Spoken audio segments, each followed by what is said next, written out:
Setiap kita pasti ingin sukses dalam hidup. Setiap kita pasti ingin menjadi orang yang berhasil, bukan orang yang gagal. Karena kesuksesan berarti keberhasilan mencapai apa yang kita inginkan. Kita mungkin menginginkan kecukupan antara harta atau kekayaan. Karena setiap kita pasti membutuhkan harta untuk melangsungkan hidup dan membahagiakan hidup. Setiap kita pasti juga menginginkan karir yang baik dan tinggi, karena dengan karir berarti kita memiliki kekuasaan. Kita juga menginginkan pendidikan, pasangan hidup, warga, aset berupa mobil, rumah, perusahaan, dan sebagainya yang akan dapat mengantarkan kita pada ketenangan dan kebahagiaan hidup. Atau kita menginginkan kelak setelah tiada di dunia ini mendapatkan keridhaan dan masuk ke dalam surganya. Akan tetapi ada orang yang sukses dan ada yang tidak. Kenapa? Kalau kita perhatikan, banyak definisi yang mengartikan tentang kesuksesan itu.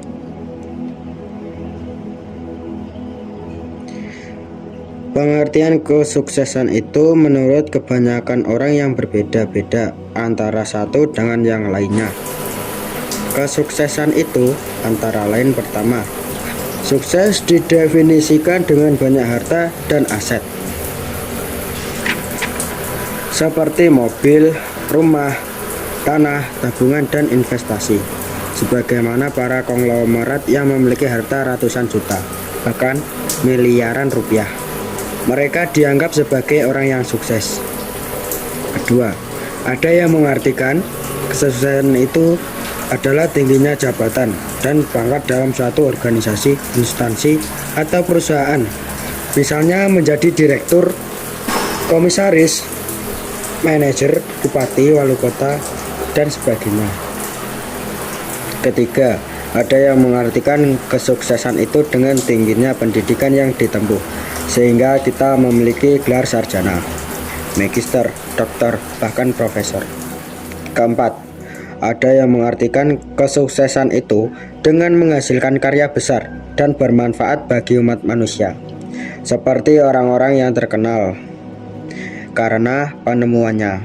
Contoh saja Thomas Alva Edison, Alexander Graham Bell, atau dan sebagainya.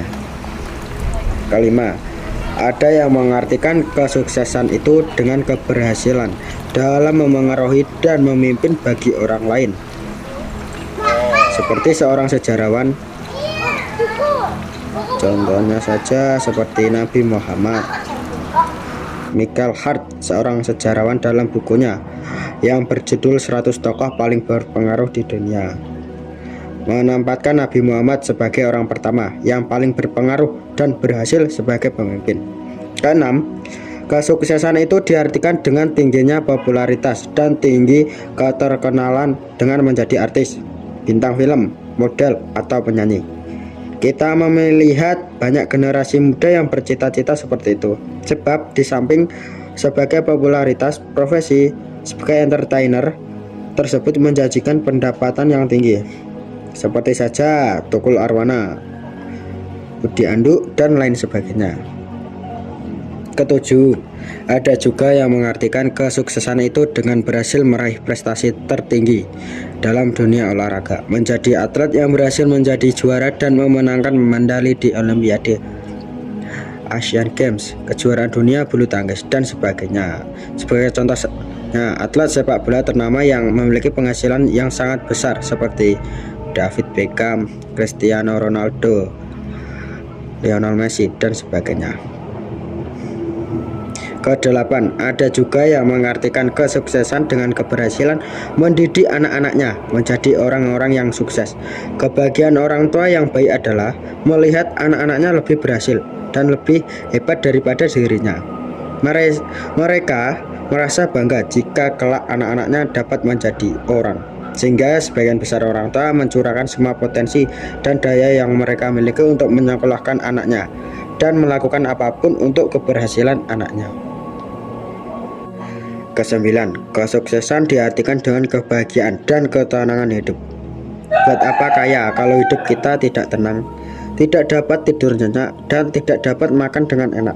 Kebahagiaan dan ketenangan hidup lebih berarti daripada banyaknya harta, kata mereka. Coba lihat saja Michael Jackson, seorang raja pop memiliki popularitas hampir tidak tertandingi dan kekayaan yang sangat banyak. Namun untuk tidur saja sang raja pop mengalami kesulitan. Sehingga harus disuntik dengan obat tidur setiap hari jika ingin tidur.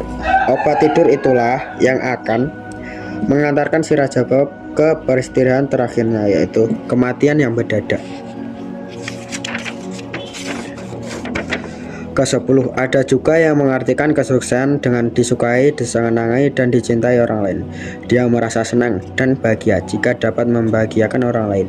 Kebahagiaannya tumbuh di atas perbuatan baik dan kasih kepada sesamanya. Ke-11, ada juga yang mengartikan kesuksesan itu adalah keberhasilan secara spiritual dengan melaksanakan perintah-perintah Allah seperti sholat, puasa, membayar zakat, naik haji, dan perintah-perintah agama lainnya. Kalau begitu, mana definisi kesuksesan yang sebenarnya? Apakah kesuksesan itu relatif? Memang makna dan tingkat kesuksesan itu tidak sama atau tidak dapat kita samakan setiap orangnya. Semua orang berhak untuk mendefinisikan makna sukses bagi dirinya.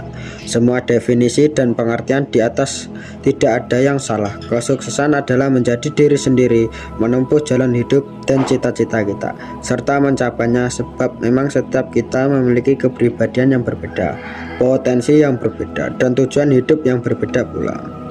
Namun pada hakikatnya diperlukan keseimbangan dan keserasian serta saling menguatkan antara satu keberhasilan dan keberhasilan lainnya. Contoh, banyak orang yang kaya tetapi hidupnya tidak bahagia.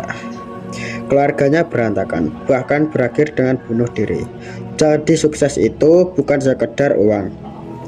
Kita mungkin pernah membaca atau mendengar tragedi yang mengejutkan. Beberapa orang terkaya di dunia berkumpul di hotel Edgewater Beach di Chicago, Illinois pada tahun 1923. Mereka mengendalikan sejumlah besar uang, namun tidak lama sesudah itu mereka meninggal dunia dan hidupnya berakhir secara tragis. Mereka antara lain Charles Schwab, seorang dokter utama perusahaan besi swasta terbesar, meninggal dunia dalam keadaan bangkrut.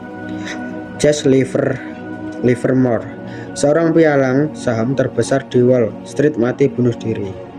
Ivan Kroger, ketua monopoli terbesar di dunia, juga mati bunuh diri. Len Fraser, seorang direktur utama bank devisa berskala internasional, juga mati bunuh diri.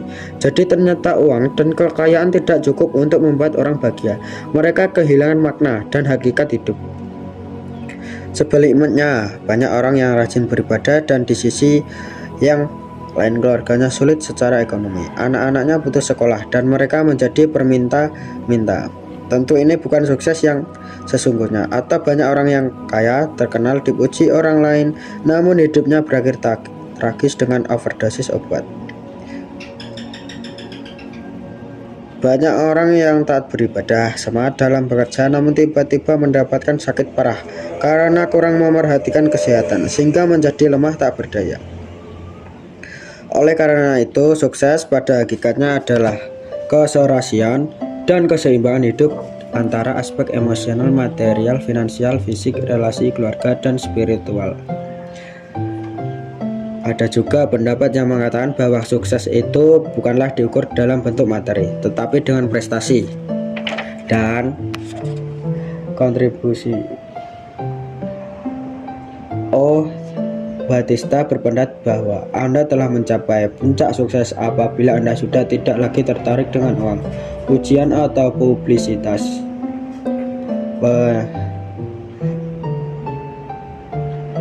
Oleh karena itu, dengan merangkum semua pendapat di atas, marilah kita menyimpulkan definisi sukses itu. Pertama,